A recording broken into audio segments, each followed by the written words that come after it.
Hello and welcome to this Coachmen Catalina Insider First Take. My name is Matt Eppers and today we're going to talk about exterior maintenance and cleaning.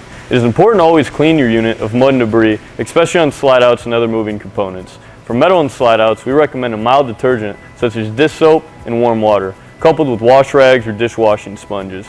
It's important to note that you don't use any material that will scratch the metal or tear the graphics. You can use these same materials to clean the rims and tires. Tire cleaners and rim polishers will help make your unit with that extra pop.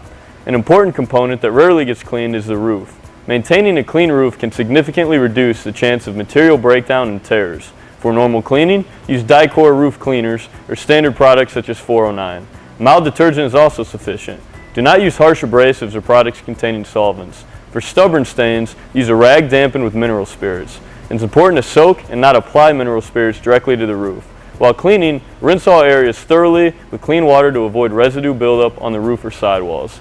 Sufficient cleaning and maintenance can extend the life of your camper, and at the end of the day, keeps your Coachmen Catalina looking fantastic. Thanks for tuning in today and have fun camping in your Catalina travel trailer.